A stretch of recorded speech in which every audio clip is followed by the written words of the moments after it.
afternoon, friends. Stephen Bernoon here with Israeli News Live. It is August the 26th, 2025, and Alligator Alcatraz could be shut down, and Ron DeSantis already has a backup plan. That's according to an article in Independent on August the 24th, a couple of days ago. But this situation is changing on a daily basis there.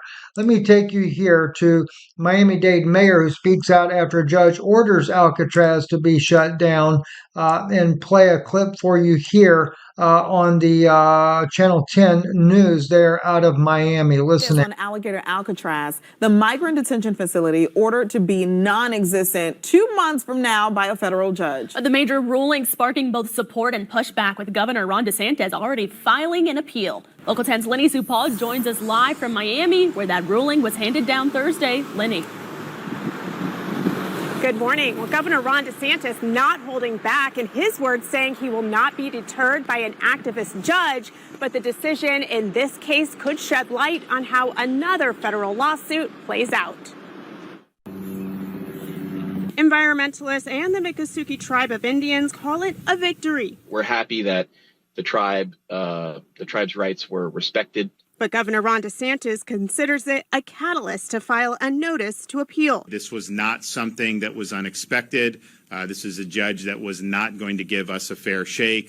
This was preordained. A federal judge handing down her decision to wind down the Immigration Detention Center that's been the source of controversy since gates opened last month. You know, it's worth pointing out that this so-called administration of law and order has been breaking the law every step of the way here. Environmentalists claim the suit was never about the immigration roundup, but rather the construction and operation impact on the Everglades and sensitive wildlife, claiming the state made the decision to move forward with the detention center without conducting a federally mandated environmental study. I don't think they're going to worry about that environmental study, and it seems like President Trump just doesn't even give a flip when it comes to the laws of the land or even the judicial system. We're starting to find out more and more any judge that even begins to oppose any of his mandates or orders that he wants to have done will be shut down rather quickly, as we saw Governor DeSantis in the way that he handled this, standing there with state troopers on either side, showing his show of force there, that he's not going to be bullied by any federal judge whatsoever in his state there. And of course, it is President Trump that has given him this so-called courage to be able to stand up against every law in the land that we have. Seems like nothing is sacred any longer there. So at any rate, though, as we move forward and looking into this whole scenario right here, this here, of course, is this is where the 39 square mile area was first brought in. It's an airfield there in the middle of the Everglades. That is where they set up camp for the Alligator Alcatraz. It basically has become a detainee center, one of many of which are across the entire United States. But you'll find, though, if you look at the maps and everything that show the detainee centers that ICE has put together around the country, and I'm sure there's a lot of people making some pretty big bucks off of all these detainee centers that are all across the South United States and even far-reaching parts. A lot of small detention centers, but especially we see Miami, Jacksonville, a place there along the Alabama-Georgia border, very large place there, down near Southern California, also in Southern Texas, even in Central Texas, all the way up there to the far left, up there in Washington State there, and then right there in the middle of the country there, yet another one. But what's fascinating, though, is what Audrey Hansen brought out on her Twitter account when she first began to talk about these here, how the whole thing was so close to the University of Miami. And that brought up a bunch of alarm bells for her, because after all, Elon Musk does have his Neuralink there at the University of Miami, where they're doing studies on using the brain implants in order to be able to help people along the way. But yet, Elon doesn't just want monkeys and stuff for being able to try these trials on. They need human beings. especially as Audrey brought up in another video that she did, Ron DeSantis, who vetoed the free kill law in the state of Florida, something that my wife and son both fought vehemently this past year for the first time in over 30 years, getting both the House and Senate on board with overthrowing the free kill law in the state of Florida, only to be vetoed by Governor Ron DeSantis. Another blow. And as Audrey pointed out in one of her videos that she did, not the one that I have up here, she thought that was a rather strange thing. It seems like Florida, as she puts it, has become an experiment state. And then she began to notice how that the Alligator Alcatraz was only 45 miles due west of the University of Miami. Now, she did say in her one video there that she realized that, Elon Musk has done a lot of great things, a lot of great research, and has some great ideas for being able to help humanity. But it just seemed a little bit nefarious that this place called Alligator Alcatraz could have all these migrants which were given no judicial process whatsoever, having no rights seemingly whatsoever, almost to the point of being considered as if they were combatants, not saying that they are, but were combatants. And if that were to be the case, we know they would have no rights. Could they be experimented on then? That's how dangerous this could end up being. Now it seems a federal judge is throwing a little monkey wrench in the process, but I don't think a facility like this is going to be shut down anytime soon. And not only that, though, Governor DeSantis also has got some backup plans. And those backup plans include other places like Krome. Krome being a facility there, and I'll come back to Audrey's video that she did just recently here.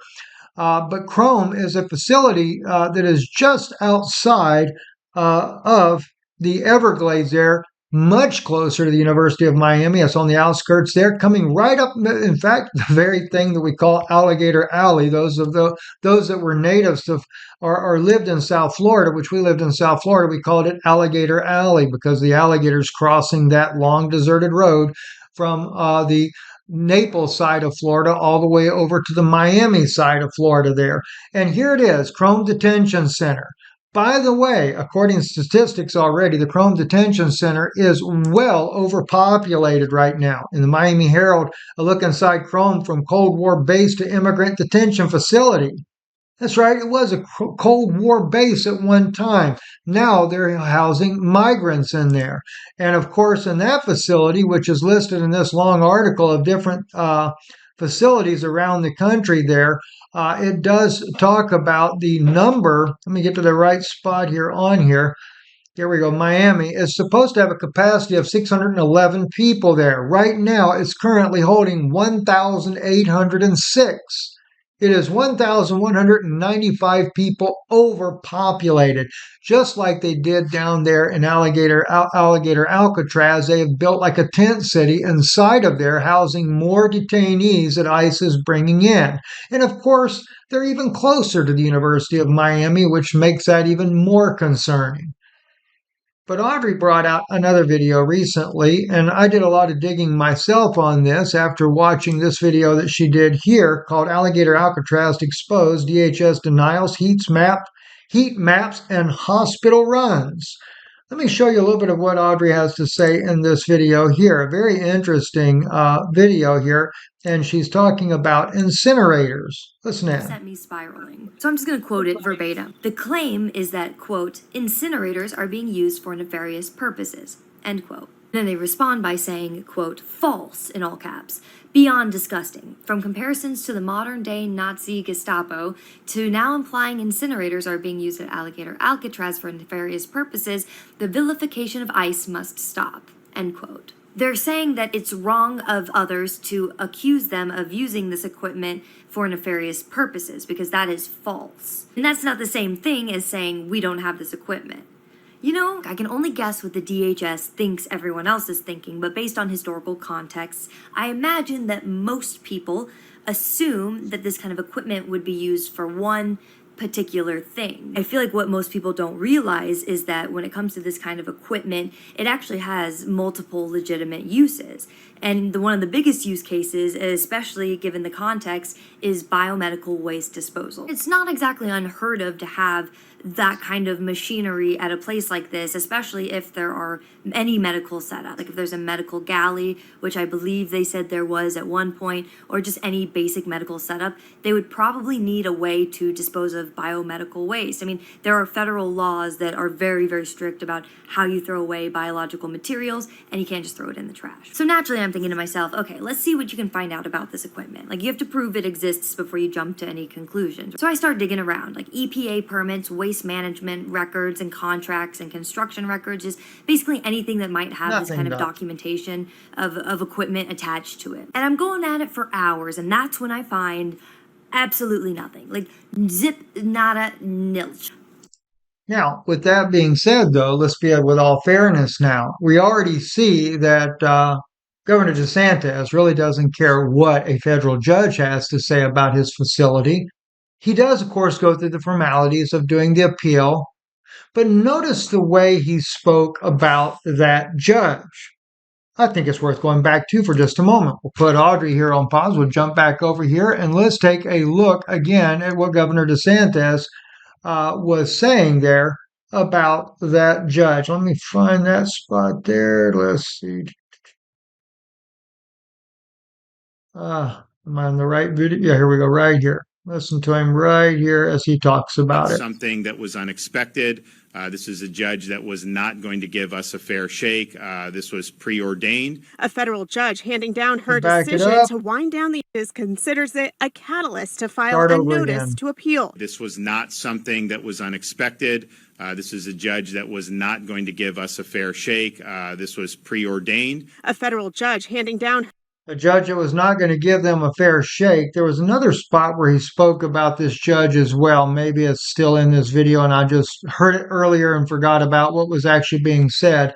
But basically, it's a liberal judge, So they're not going to give him a fair shake. They already expected it. They knew this was going to be coming. But as you can see, from just the looks of the facility, there's definitely no way that they're going to slow this down. And of course, DeSantis has Donald Trump at his backside 100%. If anyone were to get into his way, they'll just stomp him out and smother him for sure.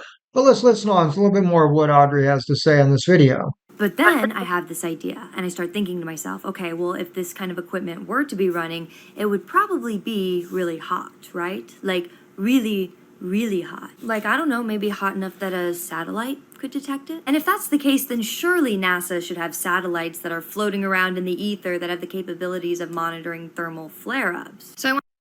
Sure, and they do. And it took me a little bit of work to be able to find what Audrey actually used. I did find the same mapping and everything that she did, and I'll kind of fast forward a little bit here because she does find a hot spot there, and let's listen to what she says about it. August 2nd, August 3rd. Oh, and what do you know? Looks like we got a heat match. It's a huge thermal flare-up from 2 different satellites. And then I went to check the location because these maps can be a bit deceiving sometimes, right? So I grabbed my little distance tool, plop one guy right here, and the other looks, just around 7 miles. 7 miles might seem like a long ways away, but when you're in the middle of the Everglades, I mean, there's nothing for miles until you get to, that's Miami. Now look, I am no data scientist. I am but a girl with a CSV file and too much curiosity. So I prepared all the data and then I fed it into a data analysis tool, and this is the report I got back. 12 thermal anomalies detected over approximately 11 and a half hours from August 2nd evening to August 3rd morning. The pattern showed what looks to be batch processing, periods of intense thermal activity, then gaps, then more activity. Temperatures were consistent with industrial waste processing operations. 11 and a half hours of sustained burning. That is literally all night, in batch cycles, but all night. It's gotta be coming from somewhere, right? I mean, assuming there's no one else in that. All right, so in all fairness, what I did is I decided to do the research myself and just to see what could we find out. What could I find out myself about this particular thing? And by the way, this here is where she read the incinerator's claim there from the article there. that Audrey was talking about a moment ago, and where she wrote about the false one there. So I first went on and I went to Google Maps to try to get an idea of what she was talking about and where it was at. I didn't know exactly which map she had used for the satellites there, but I'm very familiar with Alligator Alligator Alley is called by Floridians there. And so I was able to find, of course, where the Alligator Alcatraz is very simply by looking for the air base there. I knew that it was approximately 7 miles over here. But the one thing that I got to wondering about, because I know this area very well there, is gosh, how would you get a vehicle over there to begin with? After all, it is the Everglades, right? And if you begin to zoom in and you begin to look a little bit more, what's interesting is you start seeing all these little lines in here. Well, in fact, there's like lines everywhere in there. There's even cross lines, etc. And what those are is those are the canals and the levees. You see, the Everglades was divided up and they drained off the water and everything as much as possible. And they built a bunch of levees and canals inside the Everglades. Now, you can go by one of the two ways if you wanted to take and do a burn away from that facility. And if you wanted to go far enough away to where you couldn't be detected or anything, you could do approximately 7 miles.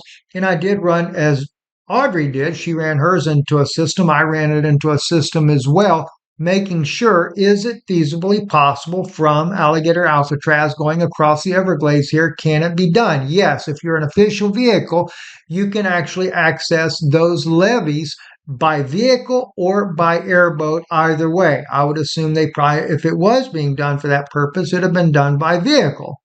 Now, I also began to look at the NASA map as well, just as she did. And like she said, on August the 3rd is when this fire was actually going on. There is one over here. She goes into that in her video a little bit later. That is a dump right there, much smaller there. But this is a rather large fire that is going on here. Now, one thing that did come to my mind as well is, could it be just a forest fire? There was no reported forest fires whatsoever going on in the Everglades on the 3rd of August. However, could there have been storms or something along that line there? So I did take and I began to look at some of the satellite views of those things there. Let me get the right one here. Hang on, I'll find it here in a second here. Let's see here. I think I have a different map up for that. Yes, this one right here. This is where I actually took, and the same date, August the 3rd of 2025. And I did like Audrey did as well. I jumped back and forth and everything. There's no consistent one area set of fires anywhere on the maps within the last 2 months. Little sporadic, little tiny things here and there. So I looked at it, okay, what if it's from a storm? So I looked at the cloud coverage during that time to see what's going on. And as you can see, just little spots of cloud. Yeah, you got a little storm way up here to the left over here going on. But at the time that this fire was blazing here, you just had scattered clouds and stuff over that area. You didn't have anything consistent whatsoever, regardless of which one you want to use. Oh, there we go. This one here, a little bit later, you had a little cloud coverage going on. But even before then, as I said already, you already had, there was no storm at all when this fire was ignited. That's the whole point. So could it have been started by a lightning strike? Possibly. But as Audrey notes in her analysis there, and as we've seen as well, it does go on for 11 hours. And it is a very intense, going up and down in the heat signature on this. So it is very suspicious nonetheless. And could it be a lightning strike that could have caused a brush fire that never got reported? Well, it's in the middle of the Everglades. Of course it could have. But nonetheless, there are fires that are reported, even though they are in the Everglades, because they have ways to monitor that besides satellite footages and stuff like that, causes smoke, things like that, which is interesting too. That's another anomaly. If you'll notice here, there is no smoke going along with it, even though we can see the cloud coverage. And this is what I find fascinating. You don't find a smoke, just scattered clouds that are floating around there without a smoke going along with that cloud. So maybe Audrey is onto something. And after all, as I pointed out to you already, that backup plan that DeSantis has also includes the Krome location. That Krome location, as I pointed out to you here, not far from Alligator Alcatraz. In fact, we'll go back to where Alligator Alcatraz is. That's Alligator Alcatraz right there. And right here is the Krome detention facility where ICE people are being kept. And roughly right around in this area down here somewhere happens to be where the University of Miami actually is located at. So even if nothing else, maybe they decide to transfer a few of the people from Alligator Alcatraz to that staging area there at Krome Institute there. And that would not surprise me a bit in the world that Krome could be the staging area. And there are already over 1,000 people over capacity there. Could it really be as Miss Hansen has suggested there on her channel? I don't know. Like she said, she's a girl, got a lot of time on her hands, a lot of curiosity. And as she said, her gut tells her that something really bad is coming out of that. You think about it. You be the judge on it. By the way, two things I want to remind you of real quick in closing here. IsraeliNewsLive.org, our website there. Please support the broadcasts that we do. We appreciate your support there. And also, too, I loaded on our Lieutenant Anthony Aguilar, an amazing little news broadcast we did there. It is on our website there. You can also, if you want to get into LifeWave, we certainly strongly encourage you to try that out. Give it a year. I'm telling you, the results are absolutely phenomenal. I'll be going into that a little bit later this week and everything, so you can learn more about that. And two, Patreon. Patreon is really something I wanted to remind you about. I've uploaded 2 videos there. One of those videos has already had over 600 hits on the video there. And I think the title of it is What You've Never Been Told About the Garden of Eden. I think it's very important that you take a look at it. In the morning, I've been promising to talk about 3-Eye Atlas. I'll also talk about 3-Eye Atlas as well as the other asteroid coming in 2029 and its expected trajectory in 2036.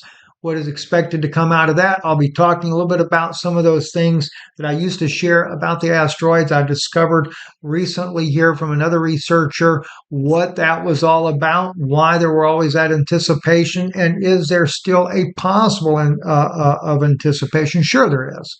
But don't live in fear. That's the number one thing. So subscribe to patreon.com. If you want the deep dives, I load a lot of our videos, and sometimes we'll put them to the general public at least for a couple of days, and then we move it back into deep dive there because those deep dives are information that I'm sharing that is just beyond what your mind could even fathom. And I'm soon fixing to move that one back into deep dive, that latest one there on our Patreon channel. So patreon.com/Israeli News Live. Also, too, if you'd like to check out Miss Hansen's work on her channel there, she is on YouTube, and her YouTube channel is, gosh, what is it? Drey at You in Original Sins is what it is. You in Original Sins. So I'll put the link in there for you so you can look at that. And if you want to follow her there, or TikTok under her name, Audrey Hansen. Stephen Benin with Israeli News Live. Thank you for listening, and blessings to you all.